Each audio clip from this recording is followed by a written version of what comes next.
Anyway, okay, so the title of my talk is Overly Sensitive question mark.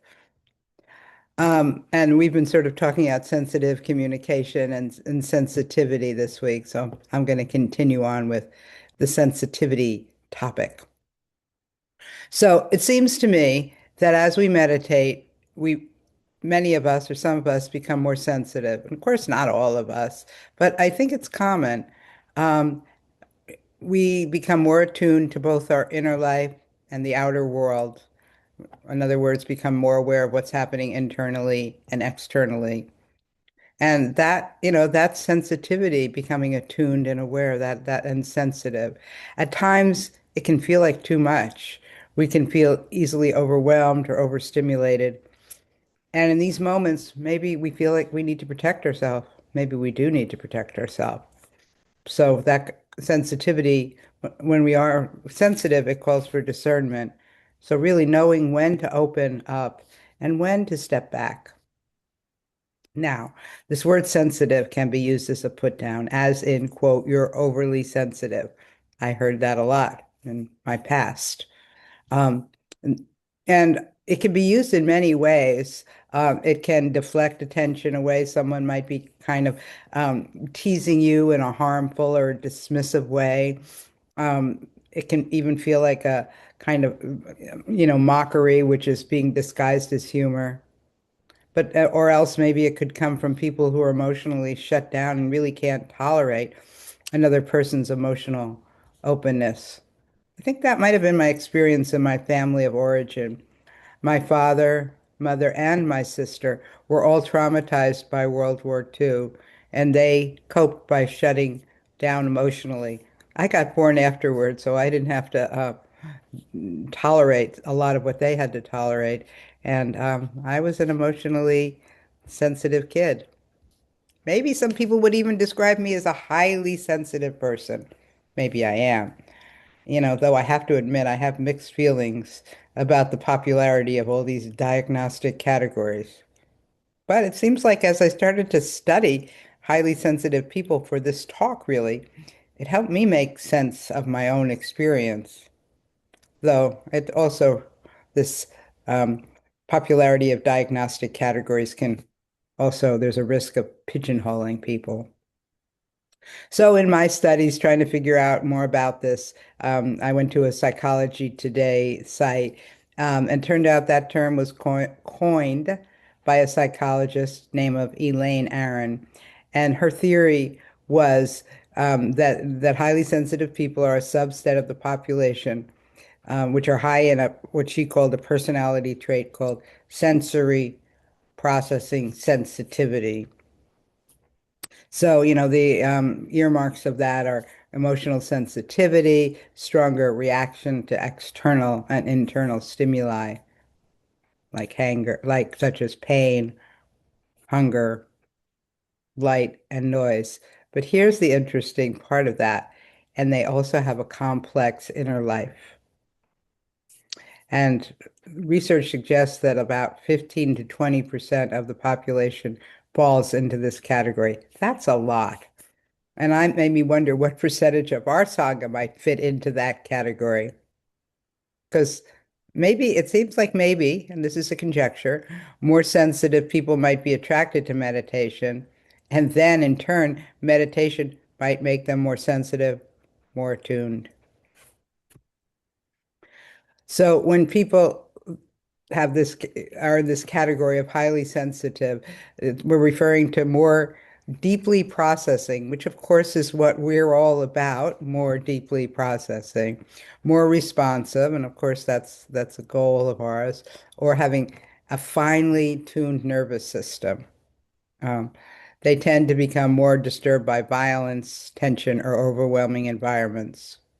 As a result, they or we make or I shouldn't say we, they or I, oh, that's a terrible sentence there, make deliberate efforts to avoid situations that can feel overloading. Um, so last night, my partner was watching a movie about the fires in Paradise, California. She watched it when I wasn't there. She knew I would never watch a movie like this. Um, for my part, I even said this out loud. I just couldn't even imagine watching that kind of movie for pleasure. It sounds awful. Well, okay, there we are. We're all so different. Um, and I don't really, I can only guess what people enjoy about that. Perhaps they enjoy the stimulation. I've got plenty without adding in movies like that. But back to high sensitivity.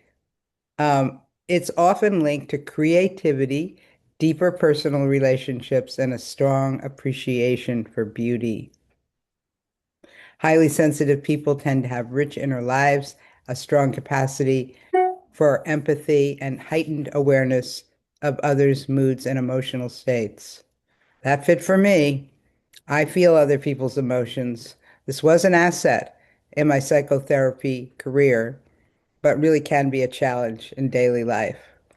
A friend of mine became anxious with an activity that I find fun and relaxing, but then I picked up their anxiety and I said, no more of that. And I chose to do different kind of activities with her as a result.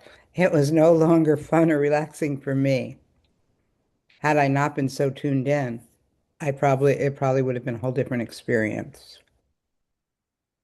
So last Saturday, along with several other members of Pine Street Sangha, um, I attended an interfaith protest near the ICE building here in Portland. Now, this was coincidental, but 30 labor unions had chosen the same time and the same location to hold a demonstration. It turned out there were thousands of people there. Yikes. A lot of stimulation. Um, and we were supposed to be doing silent prayer or meditation. Let me tell you, there was nothing silent about it. Um, but our group leader announced that, our group could go in one of two directions. We could go down to the ice building, which is what we do every month. We circumambulate the ice building and put flowers at the driveway. It's a very peaceful, silent, we always go in silence for peaceful and silent event, not overstimulating at all.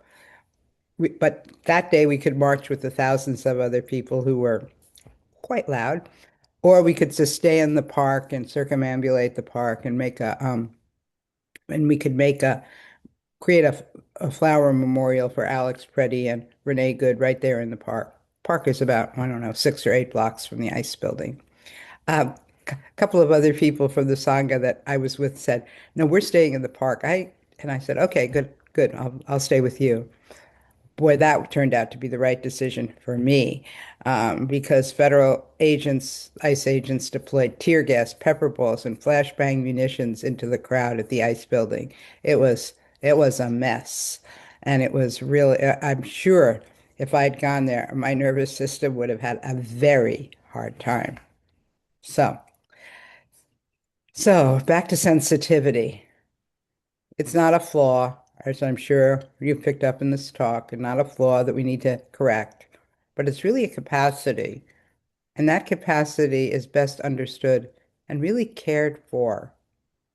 So as we become more aware, again, through meditation, through life experience, through reflection, we are best take responsibility for how we engage with the world. And that responsibility includes setting limits, making thoughtful choices, and honoring the needs of our nervous system. When held with respect and wisdom, sensitivity can become a source of insight, compassion, and integrity rather than something to be dismissed or defended against. So I'm going to end the Dharma talk there.